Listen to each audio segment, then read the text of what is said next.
주님, 이 말씀을 통하여 부활의 증거와 메시지가 말씀을 전하는 종이나 말씀을 듣는 모든 성도들에게 들려지도록 성령께서 역사하여 주시옵소서.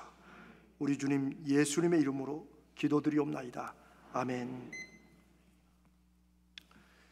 예수님의 십자가의 죽음과 부활 이후로 교회가 시작되었습니다.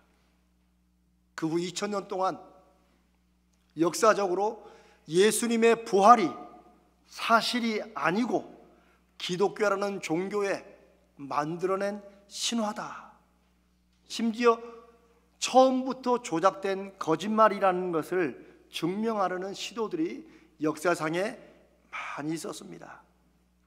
그런데 그럴수록 예수 부활의 거짓말의 증거가 나타나기보다는 기독교 신앙은 더욱 확산되고 깊어졌습니다. 왜냐하면 거짓이라는 것을 나름대로 밝혀내려고 역사학적으로, 문서학적으로, 고고학적으로 파고들었던 사람들이 오히려 예수의 부활을 부인할 수 없고 믿게 되고 부활이 역사적인 사실이라는 그런 결과물을 정반대로 만들어냈기 때문입니다. 그런데 여러분, 21세기 들어와서는 그런 연구를 하는 사람도 없습니다. 예수님의 부활은 어쩌면 우리 기독교인들에게도 조차도 1년에 한 번 4월에 기념하는 행사가 되고 마는 것처럼 지나가는 그런 시대가 되었습니다. 한마디로 부활에 대해서 별 관심이 없는 세상이 되었습니다. 그러니 밖에 사람도 시비한 겁니다. 우리도 부활절에 그냥 행사로 지나가기도 쉽습니다. 부활이 역사적으로 일어난 실제 사건이든 혹은 지어낸 가짜든 어차피 교회 잘 다니니까 부활이 특별히 내 신앙생활에 별로 그렇게 크게 영향을 미친다고 생각하지 않는 성도들이 많아지는 시대입니다.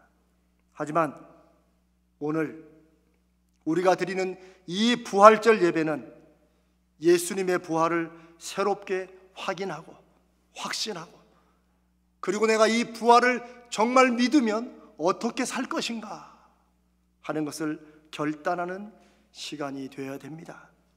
왜냐하면 성경이 부활을 믿는 믿음의 힘과 능력과 기적을 강조합니다. 오늘 본문을 우리가 읽은 대로 보면 그 믿음의 힘과 능력은 어디서 나오느냐? 예수의 부활을 확신하는 그 믿음에서 온다고 기록하고 있습니다. 그 첫 번째 증인이 예수님의 초기 12 제자들입니다. 우리가 아는 대로 복음서에 나타난 이들은 겁도 많고 그러면서 욕심은 많고 이기적인 사람들이었습니다. 그런데 예수님의 부활을 실제로 목격하고 확신한 다음에 이 사람들의 인생이 완전히 뒤바뀌어 버립니다. 오늘 본문에 나온 베드로가 그 대표적인 인물입니다. 수제자 베드로를 비롯한 나머지 12제자들은 예수님과 함께 있던 3년간 예수님을 따라다니고 같이 밥도 먹고 자고 말씀도 듣고 했지만 이들은 인간적으로는 주님을 의지하고 존경했고 사랑도 했고 또 나름대로 믿음을 가졌다고 했지만 사실 이들은 예수가 하나님의 아들이시라는 사실을 진짜 가슴속에 확신하고 믿지는 못했습니다. 예수님의 한 말이 때로는 너무 이상했어요. 왜 자꾸 당시의 종교 지도자들의 오랜 가르침과 부딪히는지 귀하면 그런 말씀 좀 안 했으면 좋겠다고 생각하며 지냈어요. 예수님이 공생의 3년의 마지막으로 갈수록 이제는 당신이 십자가에서 죽으실 것과 그러나 3일 만에 부활하실 것을 여러 번 강조하면서 말씀했는데 이들은 그게 귀에도 들리지 않고 마음에도 오지 않았어요. 그리고 주님이 체포되어 십자가에서 처형되셨을 때 모두가 다 도망해서 숨어 있었습니다. 그런데 이렇게 숨어 있던 사람들이 불과 40여일 지난 후에 이 사람들이 갑자기 다시 예루살렘에 나타난 거예요. 그러더니 너희들이 죽인 예수가 하나님의 아들이었고 하나님이 다시 살리셨다, 그가 부활했다라고 당시 사람들 소리 엉뚱한, 아니 저 인간들 숨어있다 갑자기 나와가지고 엉뚱한 얘기를 하는 거예요. 그런데 그 베드로의 증거 전에 첫 기적이 일어납니다. 사도행전 3장의 이 첫 번째 기적은 그래서 중요합니다. 왜냐하면 예수님은 수없이 많은 기적을 일으켰지만 이 기적은 제자들이 한 첫 번째 기적이기 때문입니다. 그것은 성전 미문에 평생을 앉아서 구걸하던 그런 분을 베드로가 예수의 이름으로 일어나 걷게 한 것입니다. 많은 사람들이 보고 깜짝 놀랐어요. 그리고 막 베드로에게 달려듭니다. 그러자 베드로가 자기도 놀래가지고 이게 내가 한 것이 아니라 너희들이 십자가에 못 박아 죽인 예수를 하나님이 살리셨고 그 예수의 이름으로 하게 된 것이라고 사도행전 3장 12절로 16절에 베드로가 그렇게 증언을 합니다. 그러자 이들이 예수를 십자가에 못 박으라고 했던 사람들이니까 양심에 찔려서 그러면 어떻게 해야 될까 묻자 회개하라. 그리고 이들이 자기들이 하나님의 아들 예수를 죽인 것을 회개하고 예수를 하나님의 아들로 받아들입니다. 그 숫자가 남자의 수만, 이게 뭐 성경의 기록법입니다. 남자의 수만 5천 명이었으니 여성들까지 다 합치면 10,000명이 좋게 넘었을 것입니다. 갑자기 설교 한 번에 10,000명이 그냥 예수를 믿는다고 그렇게 돌아선 거예요. 그리고 점점점 그 숫자가 늘어납니다. 예루살렘이 발칵 뒤집힌 거예요. 당연히 당시에 소위 종교 지도자들, 제사장들, 대제사장들, 서기관들, 바리새인들, 이 사람들이 종교적으로나 권세적으로나 세상에서 자리를 꽉 잡은 사람들입니다. 근데 이 사람들이 당연히 문제를 삼죠. 2절에 보니까, 4장 2절에 보니까 예수 안에 죽은 자의 부활이 있다고 백성을 가르치고 전하는 것을 싫어했다. 이 사람들이. 이걸 좀 쉬운 성경 표준 세번역으로 제가 다시 한번 읽어보면 이들이 뭘 싫어했느냐, 사도들이 사람들을 가르치는 것과 예수의 부활을 내세워서 예수가 부활했다는 그 사실을 얘기하면서 죽은 사람들의 부활을 선포하고 있다, 여러분들도 부활할 것이다 라고 하는 것에 격분했다고 기록합니다. 그리고 그 주동자인 베드로와 요한을 체포합니다. 그런데 예수님의 부활을 통해서 제자들이 전한 것은 두 가지 메시지가 있습니다. 두 가지 뜻이 있어요. 그게 오늘 아까 우리가 인사한 그 내용입니다. 첫 번째, 너희들이 십자가에 죽은 예수님을 하나님이 다시 살리셨다. 왜? 하나님의 아들인 것을 증명해 주시려고. 그래서 예수가 다시 살아난 것입니다. 두 번째, 그 예수의 부활을 하나님이 살리신 것으로 믿는 모든 사람들, 이런 사람들을 하나님이 함께 부활시키실 것이다. 이게 초기에 부활 후 40일이 지나자 일어났던 예수님의 부활에 대한 첫 번째 메시지고, 이게 교회와 기독교의 가장 중요한 핵심 메시지가 되고 있습니다. 예수 부활하셨네, 우리도 부활하겠네. 이게 이 메시지입니다. 그냥 예수님이 부활했다, 아 좋지 하고 박수치고 끝나는 게 아니라 그 주님이 정말 부활하심을 믿는 사람들은 나도 부활하겠구나, 이 세상으로 끝이 아니구나 하는 것을 주님이 말씀하신 그대로 받아들이는 것입니다. 왜? 그분이 하나님의 아들이셨고 그것을 증명하기 위해서 죽었다가 살아나셨기 때문입니다. 그러니 당연히 당시의 종교 지도자들, 예수님을 십자가에 죽인 그 사람들은 그걸 싫어했죠. 불과 2달 전에 예수란 사람이 자기들이 알고 전하고 가르쳤던 그 하나님과는 전혀 다르게 가르치고 하나님을 아버지라고 부르고 막 이러니까 골치 아파 죽으려다가 그냥 예수를 십자가에 못 박아서 그냥 죽였습니다. 그리고 모든 문제가 다 끝난 줄 알았어요. 제자들도 다 숨었어요. 이제 예수 잔당들은 다 없어졌어요. 그런데 이 사람들이 40일 정도 지나자마자 다시 나타나가지고, 아니 그 죽은 예수가, 자기네들 죽인 예수가 부활했다고 주장하니 이거 더 골치 아파진 거 아닙니까? 그런데 여러분이 이제 우리가 사실 이런 성경 그냥 별로 이렇게 안 읽고 아니 뭐 주님이 부활했다는데 뭐 이러고 지나가지만, 이 문서는 초기 지금부터 한 주 70년경에 기록된 사도행전입니다. 이걸 잘 보면 이 사람들이 그 권력을 가지고 체포는 했는데 그다음에 어떻게 할 줄을 몰라요. 검사가 범인을 체포했는데 이걸 어떻게 할 줄을 몰라요. 13절에 그들이 놀랍니다. 그들이 베드로와 요한이 담대하게 말함을 보고, 이것저것 베드로에게 너희들이 왜 그런 말을 전하 이렇게 하는데, 베드로가 얼마나 담대하게 또 말을 또 얼마나 똑똑똑 잘하는지, 그 13절에 보니까 이 사람들이 이들을 학문이 없는 범인으로 알았다. 공부도 못하고 아무것도 못하는 무식하고 겁쟁이인 줄 알았는데 깜짝 놀란 거예요. 이 사람들이 갑자기 사람이 바뀌었으니 어떻게 이 겁쟁이였고 예수를 믿지 않았던 이런 사람들이 어떻게 갑자기 목숨을 걸고 용감해지고 죽은 예수가 부활했다고 당구장들 앞에서도 담대히 말을 할까요? 무슨 일이 생긴 것입니다. 무슨 일이 생긴 거예요. 그건 예수님이 진짜 부활하셨고 제자들이 그걸 보고 확신했다고 성경은 기록합니다.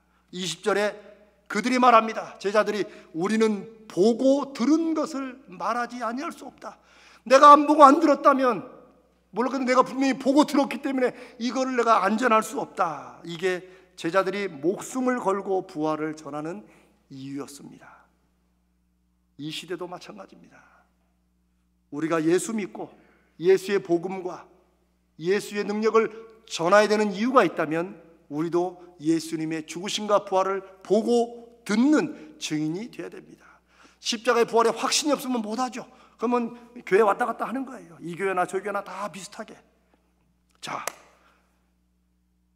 이런 상황 속에서 저는 오늘 이제 예수 믿는 사람들 입장이 아니라 당시의 종교 지도자들, 이 일을 어떻게든 막으려고 애썼던 이 사람들의 입장에서 제가 세 가지를 살펴보려고 합니다.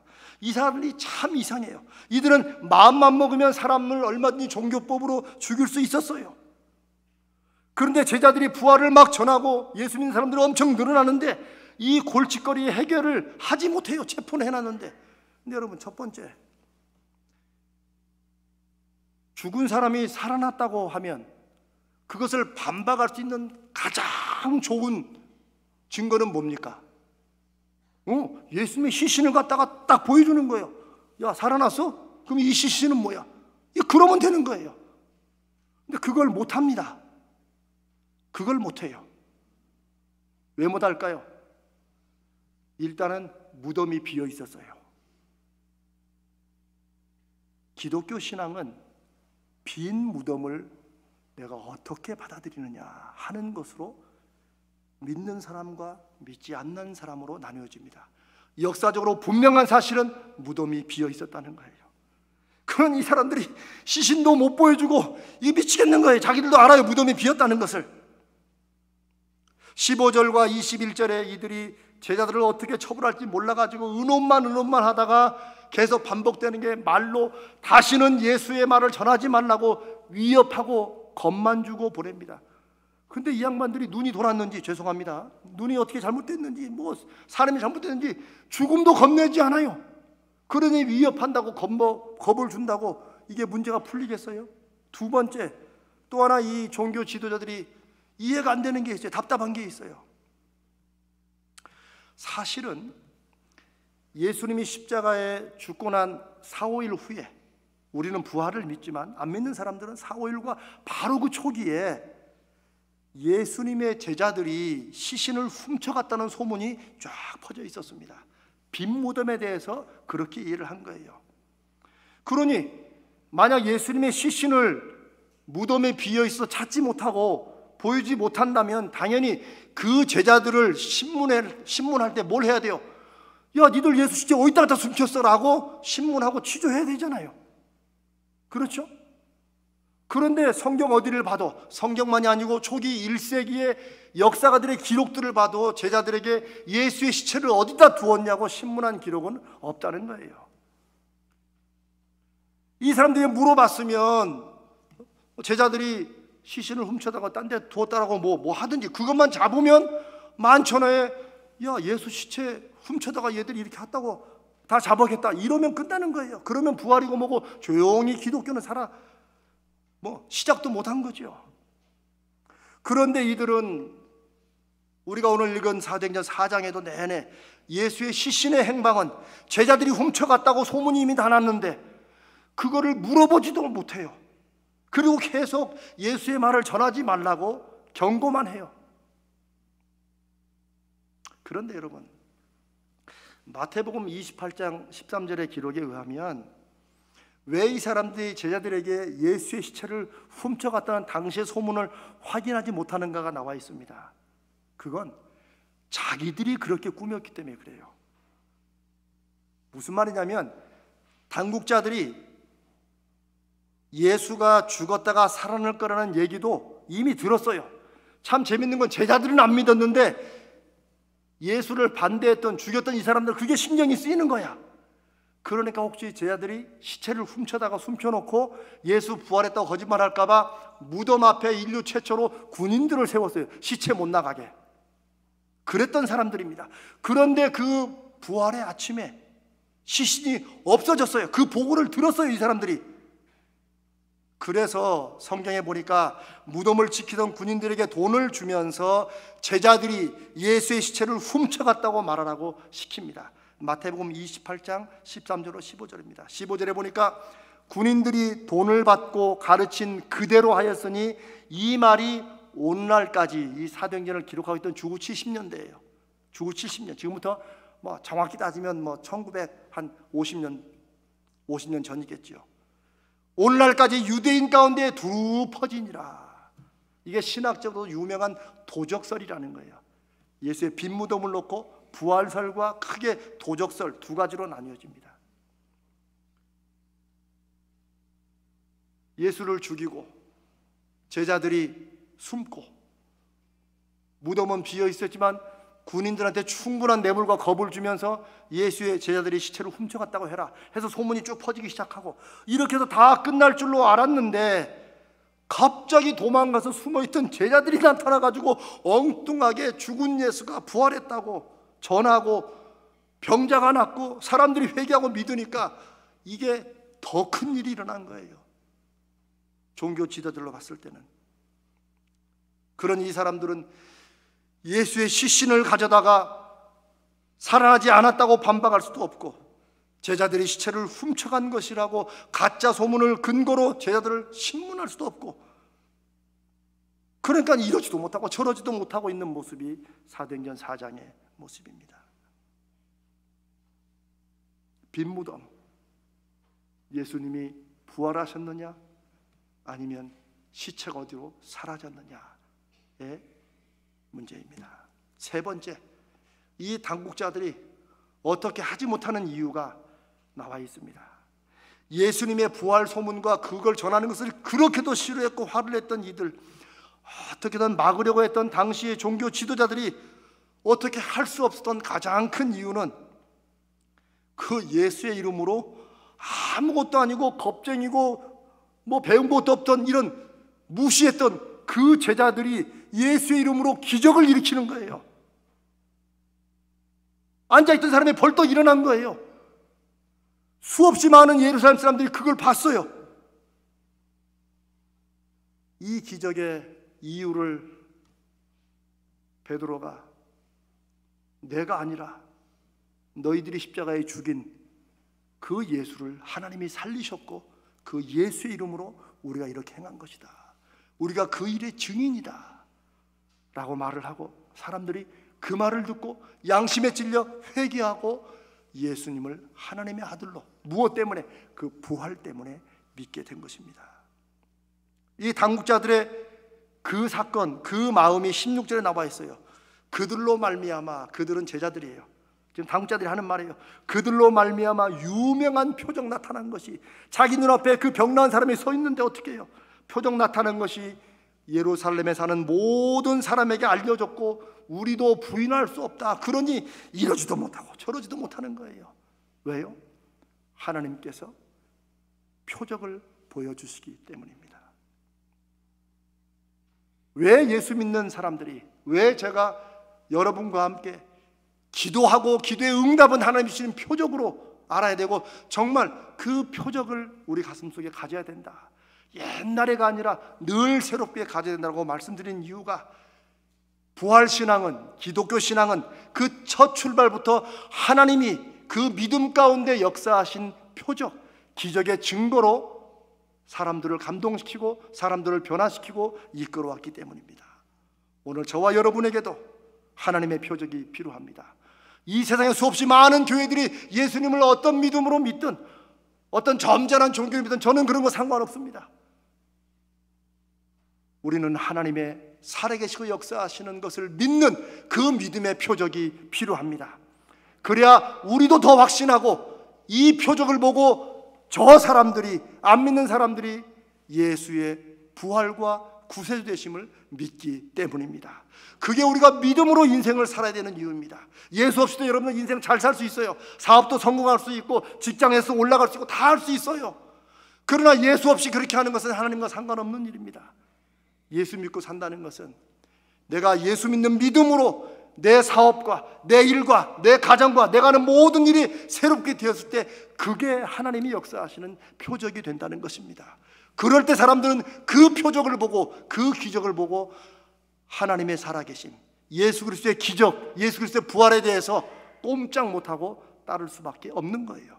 그래서 우리가 기도하자는 거예요. 그래서 우리가 하나님 말씀에 순종해보자는 거예요. 하나님께 내가 믿는 믿음의 표적을 주시라고 기도하고 구하고 찾고 두드리고 순종하는 이유입니다. 사랑하는 성도 여러분, 기독교 역사 중에서 가장 많은 예수님의 부활에 대한 반박은 이런 것입니다. 이성적으로 생각해보자. 어떤 책에 나온 글입니다. 이성적으로 이렇게 예수의 부활을 반박할 수 있다. 이건 예수가 다시 살아난 게 아니고 단지 예수님의 초기 11 제자들이 예수님을 십자가에 죽게 한 채 자기들이 도망친 인간적인 죄책감에 너무 눌리다가 다시 모여서 40일 동안 자기들끼리 다시 의논하고, 그래서 야, 우리가 이러면 되겠냐, 인간이 다시 예수 그리스도의 말씀을 좀 전하자. 그러기 위해서는 주님이 우리가 부활했다고 하자, 그분 말씀하신 대로. 이렇게 해서 이들이 서로 모의를 하고 이렇게 해서 초기 기독교가 시작됐다고 하는 것이 예수의 부활과 기독교를 반대하는 반박의 전형적인 얘기입니다. 그러면 이제 저도 어느 또 글을 따라서 똑같이 이성적이고 합리적으로 한번 생각해 보겠습니다. 여러분, 제자들도 사람입니다. 제가 늘 강조하죠. 성경에 나와 있는 사람들도 다 우리와 똑같은 사람입니다. 우리처럼 염려하고 근심하고 의심도 하고 그렇습니다. 그런데 이들이 과연 사실이 아닌 거, 그것도 예수님은 죽었는데 시체를 몰래 훔치다 딴 데다 어떻게 해놓고 자기들끼리 야, 그래도 우리가 3년 동안 따라다녔는데 그래도 예수님의 마지막 우리 이건 해야 되지 않느냐, 으쌰으쌰 해보자, 아자, 이렇게 해가지고 11명이 진짜 마음을 모읍니다. 그리고 주님이 부활했다고 그래 거짓말로 서로 정하고 그 다음에 주님이 부활했다고 하고, 이것을 위해서 여기 당국자들이 체포하고 핍박하고 권한다고 끝내는 그 11명 중에 한 사람도 속된 말로 곱게 죽은 사람이 없습니다. 다 순교당했습니다. 목을 잘려 죽고 톱으로 켜 죽고 다 죽었습니다. 그런데 우리가 알잖아요. 진실을 위해서 목숨을 거는 사람들이 있습니다. 주변에 참 의로운 사람들이죠. 물론 어떤 사람들은 거짓말을 끝까지 안 밝히고 죽는 사람도 혹간 있어요. 문제는 이 제자들과 당시 초기에 예수님과 함께 했던 제자들이 자기들이 짠 거짓말, 주님의 시체를 딴 데다 묻어놓고 부활했다고, 이 거짓말을 위해서 마지막 목숨까지 한 명이 한 것 때문에 11명이 다 그렇게 할 수가 있겠는가? 어떤 게 더 이성적이고 어떤 게 더 합리적인 결론이냐는 것이죠. 저는 그렇게 못합니다. 처음에는 아자아자 으쌰으쌰 했지만 조금 지나면 야, 그거 거짓말인데 이건 너무 간 거 아니냐. 여러분, 사람도 죽기 전에는 다 자기의 죄도 용서하고 다 구하고 뭐 이러고 가잖아요. 그리고 또 한 가지, 게다가 과연 그 11명이 억지로 만들어낸 예수 부활의 이 거짓말이 2000년 기독교 역사 속에서 무수한 사람들을 감동시키고 변화시킬 수 있었을까? 저와 여러분이 그 초기 제자들의 그 거짓말을 그냥 믿고 이렇게 우리가 이 시간에 여기 앉아서 예배하고 이런 일이 가능하겠느냐는 거예요. 그럴 수 없습니다. 세상 사람들이야 아무리 논리적으로 설명해도 안 믿을 게 뻔하고, 이것은 하나님께서 예수 그리스도의 부활하심을 하나님의 능력으로 보여주시는 길밖에 없고, 그것은 그 예수의 빈 무덤을 주님의 부활로 믿고 확신하고 받아들이고 증거 맺는 저희들이 이 세상에 할 일이라고 믿습니다.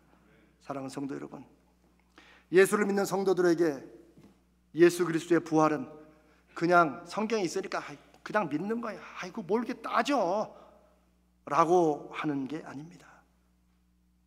우리가 믿는 신앙은 예수님이 이 세상에 오신 하나님의 아들이시고, 우리의 죄를 위해 그분이 2000년 전에 십자가에서 죄 없이 죽으시고, 그리고 약속하신 대로 3일 만에 부활하셔서 자신과 자신이 하신 모든 말씀이 하나님께서 주신 말씀이고 진실임을 믿는 그런 신앙입니다.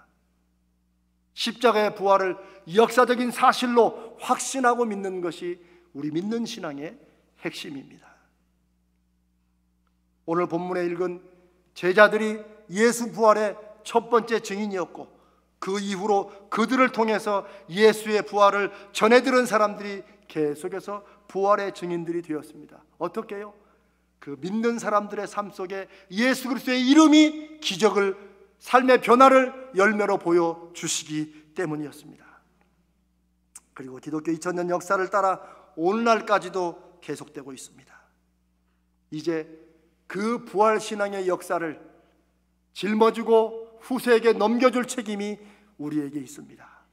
우리가 살아가는 이 짧은 시간 동안에 우리가 할 일은, 오늘 우리와 함께한 우리 청소년들에게 이 예수 부활의 신앙을 귀로 그냥 말을 많이 해서가 아니라 우리 믿음의 열매로, 베드로가 예수의 이름으로 한 사람을 일으켜 세웠듯이 우리에게는 어떤 기적이든지 믿음이 없는 사람들에게, 부활을 믿지 못하는 사람들이 그 표적을 보고 하나님을 부인할 수 없는 그런 증거들을 우리가 맺어야 되고 하나님께 구해야 될 줄로 믿습니다.